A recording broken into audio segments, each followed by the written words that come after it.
Friends, good evening. Welcome back to Sushma Kannada vlogs. ಎಲ್ಲರೂ ಹೇಗಿದ್ದೀರಾ? ಚೆನ್ನಾಗಿದ್ದೀರಾ? ನಾನೊಂದು ಸ್ವಲ್ಪ ಚೆನ್ನಾಗಿರಲಿಲ್ಲ, ಮೂಡ್ ಅಪ್ಸೆಟ್ ಆಗಿತ್ತು. ಹಾಗಾಗಿ ಈವ್ನಿಂಗಿಂದ ವ್ಲಾಗ್ನ ಸ್ಟಾರ್ಟ್ ಮಾಡ್ತಾ ಇದ್ದೀನಿ. ಬೆಳಗ್ಗೆ ಡ್ಯೂಟಿಗೆ ಹೋಗಿ ಡ್ಯೂಟಿಯಿಂದ ಬಂದು ಏನೆಲ್ಲ ಸಮಸ್ಯೆ ಆಯಿತು ಗೊತ್ತಾ? ಅದನ್ನೆಲ್ಲ ನೀವು ಮುಂದೆ ವ್ಲಾಗ್ನ ಸ್ಕಿಪ್ ಮಾಡದೆ ಕಂಟಿನ್ಯೂ ಆಗಿ ನೋಡಿದ್ರೆ, ಸೊ ಇವತ್ತಿನ ದಿನ ಹೇಗಿತ್ತು, ನನಗೆ ಏನೆಲ್ಲ ಪ್ರಾಬ್ಲಮ್ ಆಗಿದೆ, ಏನು ಎತ್ತ ಅಂತ ಹೇಳಿ ಮುಂದೆ ನೀವು ನೋಡ್ಬೋದು. ಹೈಪ್ ಪಾಯಿಂಟ್ಸ್ನ ಕೊಡಿ, ಹಾಗೆ ಲೈಕ್ ಮಾಡಿ, ಶೇರ್ ಮಾಡಿ, ಕಮೆಂಟ್ ಮಾಡಿ ಆ್ಯಂಡ್ ಸಬ್ಸ್ಕ್ರೈಬ್ ಆಗಿಲ್ಲ ಅಂದರೆ ದಯವಿಟ್ಟು ಎಲ್ಲರೂ ಸಬ್ಸ್ಕ್ರೈಬ್ ಮಾಡ್ಕೊಂಡು ನೋಡಿ ಅಂತ ಹೇಳ್ತಾ, ಸೊ ಮುಂದೆ ವಿಡಿಯೋ ಹಾಗೆ ಬರುತ್ತೆ ನೋಡಿ. ಇವತ್ತಿನ ದಿನಚರಿ ಹೇಗಿತ್ತು ಅಂತ ಹೇಳಿ ನಿಮಗೆ ಗೊತ್ತಾಗುತ್ತೆ. ಬಂದು 5:30 ಆಯಿತು. ಎಂಥ ಎಡ್ವರ್ಟ್ ಆಗಿದೆ ಅಂದರೆ 3 ದಿನದಿಂದ ನನಗೆ ಬ್ಯಾಡ್ ಕಮೆಂಟ್ಸ್ಗಳು ಕಾಟ ಆದರೆ ನನ್ನ ಚಾನಲ್ಲು ಯೂಟ್ಯೂಬ್ ಚಾನಲ್ ಪ್ರಾಬ್ಲಮ್ ಆಗಿಬಿಟ್ಟಿದೆ. ಅದ್ರದ್ದು ಟೆನ್ಷನ್. ಎಷ್ಟು ಜನನ ಕಾಂಟ್ಯಾಕ್ಟ್ ಮಾಡಿದ್ದೀನಿ ಗೊತ್ತಾ? ಯಾರೂ ನನಗೆ ಕರೆಕ್ಟಾಗಿ ರಿಪ್ಲೈನೇ ಮಾಡ್ತಾ ಇಲ್ಲ. ಲಾಸ್ಟಲ್ಲಿ ಭರತ್ ಟಚ್ ಅಂತ ಇದೆ, ಭರತ್ ಅಂತ ಇದ್ದಾರೆ ನೋಡಿ, ಆ ಹುಡುಗನ ಹತ್ರ ಕಾಂಟ್ಯಾಕ್ಟ್ ಮಾಡಿ ಪಾಪ ನನಗೆ ಮಾಡಿಕೊಡ್ತಾ ಇದ್ದಾರೆ. ಇನ್ನೂ ಆಗಿಲ್ಲ, ರೆಡಿ ಆಗಿಲ್ಲ, ಚೆಕ್ ಮಾಡ್ತಾ ಇದ್ದಾರೆ ಏನು ಪ್ರಾಬ್ಲಮ್ ಆಗಿದೆ ಅಂತ ಹೇಳಿ. ಆ ಟೆನ್ಷನ್ ತಡೆಯೋಕ್ಕಾಗದೇ ಟೀ ಕುಡಿತಾ ಇದ್ದೀನಿ. ಸಾಲಿಗ್ರಾಮ್ಗೆ 2 ಸಲ ಹೋದೆ. ಟೆನ್ಷನ್. ನಮ್ಮಮ್ಮ ಮಂಡಿ ನೋವು ಮಾತ್ರೆ ತೊಗೊಬಾ ಅಂತ ಕರ್ಪೂರಹಳ್ಳಿಗೆ ಬಂದು ಕರ್ಪೂರಹಳ್ಳಿಯಿಂದ ಮತ್ತೆ ವಾಪಸ್ ಹೋಗಿ ಸಾಲಿಗ್ರಾಮ್ಗೆ ನಮ್ಮಮ್ಮಂಗೆ ಮಂಡಿ ನೋವು ಮಾತ್ರೆ ತೊಗೊಂಡು, ಮಳೆ ಬೇರೆ ಸ್ಟಾರ್ಟ್ ಆಗೋಯಿತು. ಅದರೊಳಗೆ ನನ್ನ ತಂಗಿ ಬೇರೆ ಕಾನ್ಫರೆನ್ಸಲ್ಲಿ ಇಟ್ಕೊಂಡು ಭರತ್ ಬ್ರದರ್ ಅವರು ಮೆಸೇಜ್ ಹಾಕಿದ್ರೆ ಆ ಮೆಸೇಜ್ನ ನನ್ನ ತಂಗಿ ಫಾರ್ವರ್ಡ್ ಮಾಡಿ, ಬಿಕಾಸ್ ಗೂಗಲ್ ಕೋಡ್ ಎಲ್ಲ ಕಳಿಸ್ಕೊಡ್ಬೇಕಲ್ವ. ಹಾಗಾಗಿ ಓ ಮೈ ಗಾಡ್, ಇನ್ನೂ ಅವ್ರು ರೆಡಿ ಮಾಡ್ತಾ ಇದ್ದಾರೆ, ಚೆಕ್ ಮಾಡ್ತಾ ಇದ್ದಾರೆ. ಸೊ ರೆಡಿ ಆಗಿಬಿಟ್ರೆ ಸಾಕು. ಏನು ಪ್ರಾಬ್ಲಮ್ ಆಗಿದೆ ಅಂತ ಹೇಳಿ ನಾನು ಆಮೇಲೆ ನಿಮ್ಮ ಹತ್ರ 2 ವರ್ಷದಿಂದ ನಾನು ಕಷ್ಟಪಟ್ಟು ಮಾಡಿರೋ ಚಾನಲ್ಲು ಎಲ್ಲಿ ಮಿಸ್ಟೇಕ್ ಆಗಿ ಏನಾದರೂ ತಪ್ಪಾಗಿ ಚಾನಲ್ಲು ಇದಾಗ್ಬಿಡುತ್ತೆ ಅಂತ ನಂಗೆ ಭಯ ಆಗ್ತಾ ಇದೆ. ನಾನು 3 ಡೇಸ್ ಆಗಿದೆ. 3 ಡೇಸಿಂದ ಒಂದಿಬ್ರನ್ನ ಕಾಂಟ್ಯಾಕ್ಟ್ ಮಾಡಿದೆ, ನನಗೆ ರೆಸ್ಪಾನ್ಸೇ ಬರಲಿಲ್ಲ. ಇವಾಗ ಭರತ್ ಅವ್ರನ್ನ ಸ್ವಲ್ಪ ನನಗಿಂತ ತುಂಬ ವಯಸ್ಸಲ್ಲಿ ಚಿಕ್ಕ ಹುಡುಗ, ಬಟ್ ಚಿಕ್ಕ ಹುಡುಗ ಆದರೂ ತುಂಬ ಚೆನ್ನಾಗಿ ರೆಸ್ಪಾನ್ಸ್ ಮಾಡ್ತಿದ್ದಾರೆ. ಪ್ರೋಸೆಸ್ ಅವ್ರು ಕಂಡು ಹಿಡೋದು ಏನು ಪ್ರಾಬ್ಲಮ್ ಆಗಿದೆ ಅಂಥೇಳಿ ನನಗೆ ರಿಪ್ಲೈ ಮಾಡ್ತಾ ಇದ್ದಾರೆ. ಏನು ಪ್ರಾಬ್ಲಮ್ ಆಗಿದೆ ಅಂದರೆ, ನಂದು ಆ್ಯಡ್ಸೆನ್ಸ್ ಅಕೌಂಟ್ ಅಂತ ಬರುತ್ತೆ. ಆ ಆ್ಯಡ್ಸೆನ್ಸ್ ಅಕೌಂಟು ನಂದು ಎಕ್ಸಿಸ್ಟಿಂಗ್ ಅಂತ ತೋರಿಸ್ತಾ ಇದೆ, ನನ್ನ ಮೇಲ್ ಐ ಡಿಲಿ ಅಂತ ಹೇಳಿ. 2 ವರ್ಷದ ಹಿಂದೆ ನನ್ನ ತಂಗಿ ಮೇಲ್ ಐ ಡಿನ ಹಾಕಿ ನನ್ನ ತಂಗಿ ಮೇಲ್ ಐ ಡಿಗೆ ಆ್ಯಡ್ಸೆನ್ಸ್ ಅಕೌಂಟ್ನ ಕ್ರಿಯೇಟ್ ಮಾಡಿದರು. ಇವಾಗ ಏನಾಯಿತು, ಅದೇ ಮೇಲ್ ಐ ಡಿಲಿ ಅವಳೊಂದು ಚಾನಲ್ ಓಪನ್ ಮಾಡಿದ್ಲು. ಆ ಚಾನಲ್ ಓಪನ್ ಮಾಡಿದಾಗ ಅವಳಿಗೆ ಆ್ಯಡ್ಸೆನ್ಸ್ ಅಕೌಂಟ್ನ ಮಾಡಬೇಕಿತ್ತಲ್ವ, ಅದನ್ನು ಬೇರೆ ಮೇಲ್ ಐ ಡಿಯಿಂದ ಆ್ಯಡ್ಸೆನ್ಸ್ ಅಕೌಂಟ್ ಕ್ರಿಯೇಟ್ ಮಾಡಬೇಕಿತ್ತು. ನಾವು ಯಾರೋ ಬೇರೆ ಟೆಕ್ ಅವ್ರನ್ನೇ ಕಾಂಟ್ಯಾಕ್ಟ್ ಮಾಡಿದ್ದು, ಬಟ್ ಅವರು ಬೇರೆಯವರು, ಅವ್ರ ಹೆಸ್ರೇನು ಬೇಡ. ಅವ್ರೇನು ಮಾಡಿದ್ರು, ನಾನು ಹೇಳ್ತಾ ಇದ್ದೀನಿ, ಅವ್ರು ಯಾರೂ ಕಾಲ್ ಪಿಕ್ ಮಾಡಲ್ಲ, ಓನ್ಲಿ ಮೆಸೇಜಿಗೆ ಟೆಕ್ ಅವರಿಗೆ ನಾವು ಕಾಲ್ ಮಾಡೋಕ್ಕಾಗಲ್ಲ, ಅವ್ರು ಕಾಲ್ ರಿಸೀವ್ ಮಾಡಲ್ಲ. ಅವರು ಕಾಲ್ ರಿಸೀವ್ ಮಾಡ್ತಾ ಇರಲಿಲ್ಲ, ಓನ್ಲಿ ಮೆಸೇಜಸ್. ನಾನು ಹೇಳ್ತಾ ಇದ್ದೀನಿ ಆ್ಯಡ್ಸೆನ್ಸ್ ಅಕೌಂಟ್ ಬೇರೆದು ಮಾಡಬೇಕು ಅಂತ. ಅವ್ರು ಏನು ಮಾಡಿದ್ದಾರೆ, ಫಾಸ್ಟಾಗಿ ಮಾಡ್ತಿದ್ರಲ್ಲ, ಒಂದು 10 ನಿಮಿಷದಲ್ಲೇ ಮಾಡಿಕೊಟ್ರು. ನಂದು ಇತ್ತಲ್ವ ನನ್ನ ತಂಗಿ ಮೇಲ್ ಐ ಡಿಲಿ, ಅದೇ ಮೇಲ್ ಐ ಡಿಗೆ ನನ್ನ ತಂಗಿ ಚಾನಲ್ದು ಆ್ಯಡ್ಸೆನ್ಸ್ ಅಕೌಂಟ್ನ ಕ್ರಿಯೇಟ್ ಮಾಡಿಬಿಟ್ಟಿದ್ದಾರೆ. ಅದೇನಾಯಿತು ಅಂದರೆ, 2 ಒಂದೇ ಚಾನಲ್ಲು, 2 ಚಾನಲ್ಲು ಕೂಡ ಒಂದೇ ಆ್ಯಡ್ಸೆನ್ಸ್ ಅಕೌಂಟು ಕ್ರಿಯೇಟ್ ಆಗೋಯಿತು. ಅಂದರೆ ಇಬ್ಬರು ಡಾಲರು ಕೂಡ ಒಂದೇ ಅಕೌಂಟ್ಗೆ ಕೌಂಟ್ ಆಗ್ತಾ ಬಂತು. ನಾವು ಮಾಡ್ತಿರೋದು ಬೇರೆ ಚಾನಲ್ಲು, ಮಾಡ್ತಿರೋದು ಬೇರೆ ವಿಡಿಯೋ, ಬಟ್ ಅರ್ನಿಂಗ್ಸು ಕೌಂಟ್ ಆಗ್ತಾ ಇರೋದು ಒಂದು ಚಾನಲ್ಗೆ. ನನ್ನ ಚಾನಲ್ಲು ಕೌಂಟ್ ಆಗ್ತಾ ಇತ್ತು, ಅವಳ ಚಾನಲಲ್ಲಿ ಶೋ ಆಗ್ತಾ ಇತ್ತು ಎಷ್ಟು ಡಾಲರ್ ಬರ್ತಿದೆ ಅಂತ, ಬಟ್ ಕೌಂಟಿಂಗು ನನ್ನ ಚಾನಲ್ಗೆ ಬರ್ತಾ ಇತ್ತು. ಈ ಥರ ಪ್ರಾಬ್ಲಮ್ ಆದಾಗ ಒಂದು 45 ಡೇಸ್ ಆದಮೇಲೆ ಆ್ಯಡ್ಸೆನ್ಸ್ನ ಚೇಂಜ್ ಮಾಡ್ಬೋದು ಅಂತ ಹೇಳಿದ್ರು. ಮೊನ್ನೆ 10ನೇ ತಾರೀಕಿಗೆ ಏನಾಯಿತು, ಅವಳದು ಅರ್ನಿಂಗ್ಸು ನನ್ನ ಅರ್ನಿಂಗ್ಸು 2 ಕೂಡ ಮರ್ಜ್ ಆಗಿ $100 ಸಮಥಿಂಗ್ ಬಂತು. 111 ಏನೋ ಬಂತು ಗೈಸ್. ಅದರಲ್ಲಿ ಏನು ಮುಚ್ಚಿಟ್ಕೊಳ್ಳೋಂಥದ್ದೇನಿಲ್ಲ, $111. ಸೊ ಆಗಿದೆ, ನಿಮಗೆ ಪೇಮೆಂಟ್ನ ಸೆಂಡ್ ಮಾಡ್ತೀವಿ ಅಂತ ಹೇಳಿ ಬಂತು. ಓಕೆ ಅಂದ್ಕೊಂಡೆ. ಅದಾದಮೇಲೆ ಈಗ ಮೊನ್ನೆ ಏನಾಗ್ತಿದೆ ಅಂದರೆ, ಅದು ಏನು ಬಂತು ಅರ್ನ್ ಆಪ್ಷನಲ್ಲಿ, ಅದು ಶೋನೇ ಆಗ್ತಾ ಇಲ್ಲ. ಆ್ಯಂಡ್ ಪೇಮೆಂಟ್ ಆ್ಯಕ್ಟಿವಿಟಿ ಅಂತ ಇರುತ್ತೆ ಅರ್ನ್ ಆಪ್ಷನಲ್ಲಿ, YT ಸ್ಟುಡಿಯೋ ಆ್ಯಪಲ್ಲಿ. ಅಂದರೆ ನಾವು ಇದುವರೆಗೂ ಏನು ಅಮೌಂಟ್ನ ತೊಗೊಂಡಿರ್ತೀವಿ ಅದ್ರ ಲೀಸ್ಟ್ ಇರುತ್ತೆ ಅಲ್ಲಿ. ಆ ಲಿಸ್ಟ್ಗೆ ಹೋಗಿ ನೋಡಿದ್ರೆ ನಿಮಗೆ ಆ್ಯಕ್ಸಸ್ಸೇ ಇಲ್ಲ, because another channel AdSense account ಇದೆ ಅಂತ ಏನೋ ಇಂಗ್ಲೀಷಲ್ಲಿ ಇಷ್ಟು ಉದ್ದ ಬತ್ತೈತೆ. ನನಗೆ 3 ಡೇಸಿಂದ ಎಷ್ಟು ಟೆನ್ಷನ್ ಇದೆ ಅಂದರೆ ನನ್ನ ಚಾನಲ್ ರಿಲೇಟೆಡು ನನಗೆ. ಬಟ್ ನಾನೆಲ್ಲೂ ಹೇಳ್ಕೊಂಡಿರಲಿಲ್ಲ ಇದನ್ನು, ಇವತ್ತು ನಿಮ್ಮ ಹತ್ರ ಹೇಳ್ಕೊತಾ ಇದ್ದೀನಿ. ಭಯ ಗೈಸ್, ಯಾಕಂದರೆ ಇವಾಗ ಯೂಟ್ಯೂಬ್ ಚಾನಲ್ ಅವರು ಕೂಡ ರೂಲ್ಸ್ನ ಚೇಂಜ್ ಮಾಡಿದ್ದಾರೆ. ಮುಂಚೆ ಏನಿತ್ತು, 4,000 ವಾಚ್ ಅವರು, 1,000 ಸಬ್ಸ್ಕ್ರೈಬರ್ಸ್ ಇತ್ತು. ಇವಾಗ ಈ ತಿಂಗಳಿಂದ ಏನು ಮಾಡಿದ್ದಾರೆ ಅಂದರೆ 8,000 ವಾಚ್ ಅವರ್ಸು, 2,000 ಸಬ್ಸ್ಕ್ರೈಬರ್ಸ್ ಮಾಡಿದ್ದಾರೆ. ನನ್ನ ತಂಗಿದು ಲಾಸ್ಟ್ ಮಂತೆ ಮಾನಿಟೈಸೇಷನ್ ಆಗೋಯಿತು. ಹಾಗಾಗಿ ಅವಳು ಲಕ್ ಅಂತ ಹೇಳ್ಬೋದು. ಈ ತಿಂಗಳಿಗೆ ಏನಾದರೂ ಆಗಿದ್ದಿದ್ರೆ 8,000 ವಾಚ್ ಅವರ್ಸ್ನ ಕಂಪ್ಲೀಟ್ ಮಾಡಬೇಕು. 8,000 ವಾಚ್ ಅವರ್ಸ್ನ ಕಂಪ್ಲೀಟ್ ಮಾಡೋದು ನಿಜವಾಗ್ಲೂ ಈಸಿ ಇಲ್ಲ ಗೈಸ್. ಅದು ಸ್ಟಾರ್ಟಿಂಗಿಂದ ಬಂದು ನಾರ್ಮಲ್ ನಮ್ಮಂಥ ಪೀಪಲ್ಗಳು ನಿಜವಾಗ್ಲೂ ಇದು ಮಾಡೋಂಥದ್ದು ಈಸಿ ಅಲ್ಲ. ಅದು 8,000 ವಾಚ್ ಅವರ್ ಕಂಪ್ಲೀಟ್ ಮಾಡೋದು. ನಾನು ಬರೀ 4,000 ವಾಚ್ ಅವರ್ ಕಂಪ್ಲೀಟ್ ಮಾಡೋದನ್ನೇ 6 ತಿಂಗಳು ತೊಗೊಂಡಿದ್ದೀನಿ ನಾನು. ಇವಾಗ ರೂಲ್ಸ್ ಎಲ್ಲ ಚೇಂಜ್ ಆಗಿದೆ. ಆ್ಯಂಡ್ ನನಗೆ ಗೊತ್ತಿರೋರು ತುಂಬ ಜನ ನನ್ನ ಸುತ್ತಮುತ್ತ ಇರೋರು ಅಥವಾ ನನಗೆ ಗೊತ್ತಿರೋರೆಲ್ಲ ಜಾಸ್ತಿ ಯೂಟ್ಯೂಬ್ ಚಾನಲ್ ಓಪನ್ ಮಾಡ್ತಾ ಇದ್ದಾರೆ. ಓಕೆ, ಮಾಡಲಿ, ಎಲ್ರಿಗೂ ಆಲ್ ದ ಬೆಸ್ಟ್. ಬಟ್ ನೋಡ್ಕೊಂಡು ಮಾಡಿ. ಈ ಥರ ಸೆಟ್ಟಿಂಗ್ಸಲ್ಲಿ ಪ್ರಾಬ್ಲಮ್ಸ್ ಆದರೆ ತುಂಬ ಇದಾಗುತ್ತೆ. ನಾನು 2 ವರ್ಷದಿಂದನೇ ಈ ಚಾನಲಲ್ಲಿ ಇದ್ದು ಯಾರನ್ನು ಕಾಂಟ್ಯಾಕ್ಟ್ ಮಾಡಬೇಕು, ಯಾರನ್ನು ಕೇಳಬೇಕು ನನಗೆ ಏನೂ ಗೊತ್ತಾಗ್ತಾ ಇಲ್ಲ. ನನಗೆ ಯಾರೂ ರೆಸ್ಪಾನ್ಸ್ ಮಾಡ್ತಾ ಇರಲ್ಲ. ಲಕ್ಷ್ಮಿ ಸಿಸ್ಟರ್ನ ಕಾಲ್ ಮಾಡಿದ್ದೆ, ಅವರು ನನಗೆ ಲಾಸ್ಟ್ ರಾತ್ರಿ ನೆನೆ ನೈಟು ನನಗೆ ರೆಫರ್ ಮಾಡಿದ್ದೆ. ಭರತ್ ಹುಡುಗ ಚೆನ್ನಾಗಿ ರೆಸ್ಪಾನ್ಸ್ ಮಾಡುತ್ತೆ, ಚಿಕ್ಕ ಹುಡುಗ, ಕಾಂಟ್ಯಾಕ್ಟ್ ಮಾಡುವಂತ. ಬಟ್ ನಂಬರ್ ಇರಲಿಲ್ಲ. ಅವ್ರು ವಿಡಿಯೋದಲ್ಲಿ ನೋಡ್ಬಿಟ್ಟು ನಂಬರ್ ತಗೋಬೇಕು ಅಂತ ಹೇಳಿದರು. ಆ್ಯಂಡ್ ಆಗ ನಾನು ಯಶುನ್ ಕಾಂಟ್ಯಾಕ್ಟ್ ಮಾಡಿದೆ ಇವತ್ತು ಮಧ್ಯಾಹ್ನ. ಯಶು ಪ್ರಸನ್ನ ವ್ಲಾಗ್ಸ್ ಅಂತ, ಅವರು ನನ್ನ ಫ್ರೆಂಡು, ಯೂಟ್ಯೂಬರು. ಆಗ ಅವ್ರ ಹತ್ರ ನಂಬರ್ ಇತ್ತು ಅಂತ ಹೇಳಿ ನನಗೆ ಕೊಟ್ಟರು. ಸೊ ತುಂಬ ಬೇಗ ನನಗೆ ರೆಸ್ಪಾನ್ಸ್ ಮಾಡಿದ್ರು. ಕೆಲವೊಬ್ರು 2 ದಿನ 3 ದಿನ ಆದ್ರೂ ಕೂಡ ಟೆಕ್ ರಿಲೇಟೆಡ್ ವರ್ಕ್ ಮಾಡ್ತಾರಲ್ಲ, ಅವರು ರಿಪ್ಲೈ ಕೊಡಲ್ಲ. ಭರತ್ ಟೆಕ್ ಅನ್ನೋರು ನನಗೆ ತುಂಬ ಬೇಗ ರಿಪ್ಲೈ ಕೊಟ್ಟರು. ತುಂಬ ಖುಷಿ ಆಯಿತು. ಇನ್ನೂ ನೋಡ್ತಾ ಇದ್ದಾರೆ, ಒಂದು ನನಗೆ ಮೆಸೇಜ್ ಎಲ್ಲ ಕಳಿಸ್ತಾ ಇದ್ದಾರೆ. ಇವಾಗ ಏನು ಅಂದರೆ ನಂದು ಆ್ಯಡ್ಸೆನ್ಸ್ ಅಕೌಂಟ್ ಏನಿದೆ ಅದಿರುತ್ತೆ, ನನ್ನ ತಂಗಿದು ಆ್ಯಡ್ಸೆನ್ಸ್ ಅಕೌಂಟ್ನ ಬೇರೆ ಮಾಡಿಕೊಡ್ಬೇಕು. ಎಷ್ಟು ಪ್ರಾಬ್ಲಮ್ಸ್ ಇದೆ ಗೊತ್ತಾ. ನಾವು ವಿಡಿಯೋ ಮಾಡ್ತೀವಿ, ದುಡ್ಡು ತೊಗೋತೀವಿ ಎಲ್ಲ, ಅದ್ರ ಹಿಂದೆ ತುಂಬ ಜನಗಳ ಕಷ್ಟ ಇದೆ. ನಾನು ಎಷ್ಟು ಜನನ ಕಾಂಟ್ಯಾಕ್ಟ್ ಮಾಡಿ ಎಷ್ಟು ತಲೆ ಕೆಡಿಸ್ಕೊಂಡು, ನಿಜ ತುಂಬ ಅಂದರೆ ತುಂಬ ಕಷ್ಟ ಇದೆ. ಇವಾಗಂತೂ ಹೊಸ್ದಾಗಿ ಯಾರ್ಯಾರೆಲ್ಲ ಯೂಟ್ಯೂಬ್ ಚಾನಲ್ ಓಪನ್ ಮಾಡ್ತಾ ಇದ್ದೀರಾ, ಆಲ್ ದ ಬೆಸ್ಟ್. ಬಟ್ ಸ್ವಲ್ಪ ಕಷ್ಟ ಇದೆ, ಹೆದರ್ಕೋಬೇಡಿ. 8,000 ವಾಚ್ ಅವರ್ಸ್ ಅಂದರೆ, ನಾನು ಲಕ್ಷ್ಮಿ ಸಿಸ್ಟರ್ ಅದೇ ಮಾತಾಡ್ತಿದ್ದೋ ನಿನ್ನೆ ರಾತ್ರಿ ಮಧ್ಯಾಹ್ನ 4 ಗಂಟೆಲಿ ಯಶು ಕಾಲ್ ಮಾಡಿದಾಗ. ಯಶುನು ಅಂತ ಇದ್ಲು, ನಾಟ್ ಈಸಿ, 8,000 ಅವರ್ಸ್ ಈಸಿ ಅಲ್ಲ ಅಂತ ನಾವು ಅದನ್ನೇ ಮಾತಾಡ್ಕೋತಾ ಇದ್ದೋ. ತುಂಬ ಕಷ್ಟ ಇದೆ. ಅದರಲ್ಲಿ ನನ್ನ ಚಾನಲ್ಗೆ ಏನಾಗ್ಬಿಡುತ್ತಪ್ಪ, ಒಂದು ಚೂರು ಹೆಚ್ಚು ಕಮ್ಮಿ ಆದರೆ ಚಾನಲ್ಲು ಡಿಲೀಟ್ ಆಗಿಬಿಡುತ್ತೆ ಗೈಸ್. ನಾನು ಡಿಲೀಟ್ ಆದರೆ ಹೊಸ ಚಾನಲ್ ಮಾಡಿ ಅದಾಗಲ್ಲ, ಅಷ್ಟು ಈಸಿ ಅಲ್ಲ.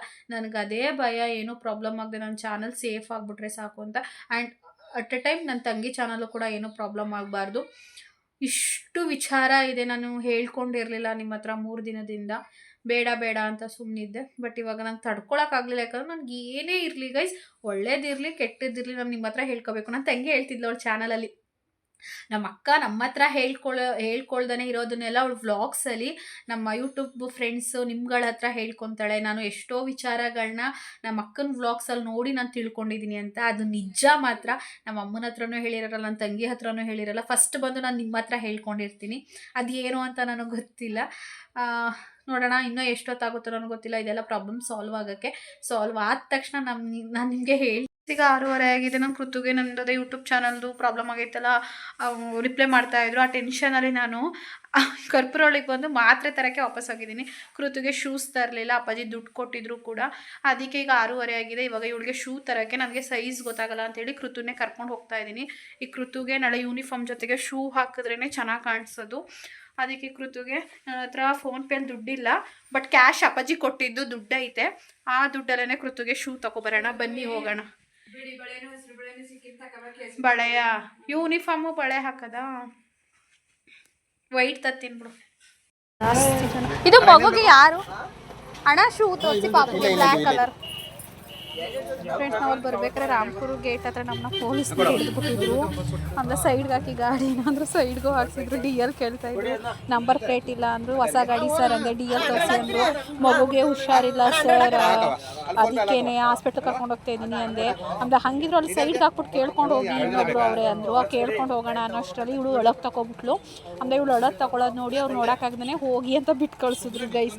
ಈಗ ಏನಾದ್ರು DL ಕೊಡಿ ಅಂದರೆ ನನ್ನ ಹತ್ರ ನಿಜವಾಗ್ಲೂ DL ಇರಲಿಲ್ಲ, ಸಿಗಾಕೋಗ್ಬಿಡಿ ನೋಡಿ. ಇವ್ಳಿಗೆ ಇಷ್ಟೊತ್ತಿನಲ್ಲಿ ನಾಳೆ ದಿನಾಚರಣೆಗೆ ಶೂ ತಗೊಳಕ್ಕೆ ಬಂದು ನಾನು ಪೊಲೀಸ್ನವ್ರ ಹತ್ರ ಸಿಗಾಕಬಿಟ್ಟಿವೆ.